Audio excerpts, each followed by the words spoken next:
Welcome to the Good Morning from the Chicken Coop podcast with Kim Johnson, your creative strategist and master mindset coach. Filled with inspiration, distinctions, perspectives, and possibilities, we help you to cultivate a mindset that leads you to create the best version of yourself you could ever imagine. Join Kim every morning from one of her favorite happy places, her chicken coop, along with all her chickens. Hey everybody, good morning from the chicken coop. So today's subject might not be something that we all like to recognize in ourselves, but we have no choice but to pay attention to this because your energy dictates your experience in your external world. And there is no exception to the rule. Your energy dictates it. So it's a hard fact to recognize that we are contributing to our experience in a great way.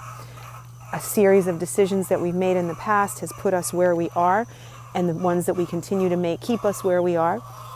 And the energy that we bring to those and how we act and how we show up definitely puts us in a position where we are responsible for what's going on. We are responsible for what's going on. Our energy is everything. So if any of you have ever watched Cesar Millan, the dog whisperer, he talks about this with people all the time. He says he rehabilitates people and dogs in this process because, the truth of the matter is the dogs aren't bad, it's the people that have the issues. When the people have their issues, that's what they bring to the table. So if you're constantly anxious and you're walking your dog and you're always anxious, always anxious, always anxious, your dog picks up on your energy. Animals are great receptors to human energy. Energy in general. And how many times have we seen, before a thunderstorm, we don't even know a thunderstorm is going to happen, but our dogs are freaking out already and they're hiding. And some people say it's the barometric pressure. Sure, maybe that's what it is, but nonetheless they're picking up on something that we have no clue about. So what other things can they pick up that we have no clue about? I know for a fact that I can sit there and I can start doing things around the house, and all of a sudden my dogs are I'm moving fast and they think, okay, she's getting in the car, she's going for a ride. And they're not wrong and they want to go. Again, we are not thinking through all the energy that we put out there into the universe, where we take ourselves and how that all goes, and that we are constantly responsible for that energy that we put out there. And the only thing that I can tell you about this is, unless you start really observing yourself and saying, what is my energy that I'm bringing to the table? Again, because, we did a podcast the other day talking about our words are rarely aligned to how we're feeling. We might be saying, I'm calm, I'm focused, but inside we know we're not calm, we're not focused, and that's what we're bringing to the table. We might try to, project that we're in a state of peace, but we're not, because energy doesn't lie. Energy is what we communicate with. Animals know it. Many people know it because they can pick up on it. We've all heard about having empathic, abilities, and some people have more than others. I happen to believe we all have it to a certain extent because we all have intuition that's part of our toolkit.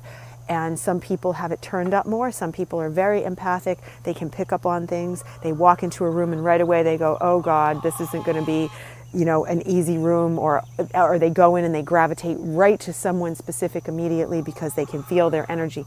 That stuff is real. And when we start to play with the fact that we can shift ourselves and we can make things happen and we can have a very strong sense of what we can turn up and what we can turn down, what we can pull towards us and what we can push away from us, all of a sudden our world changes.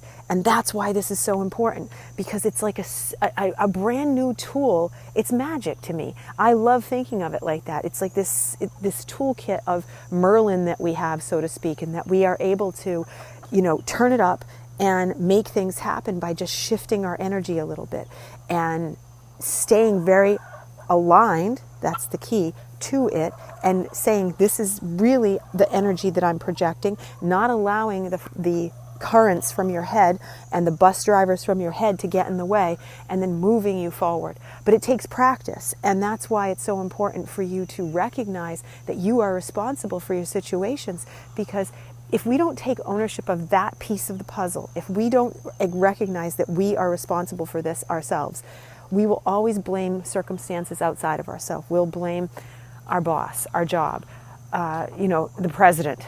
Doesn't really matter. We blame everybody but ourselves instead of saying, you know what, I can think differently, I can do different things, I can take different actions and make my life, a complete and total something I can be proud of. But unless we do that piece, unless we take ownership of it, it will never happen. So I hope you have a very blessed day. Look at this for yourself. Really examine it. Be honest with yourself. Really say, what is the energy that I'm putting into my experience, and make it something that you can be proud of and aligned with, and watch your world change. I hope you guys have a very blessed day, and I will see you tomorrow.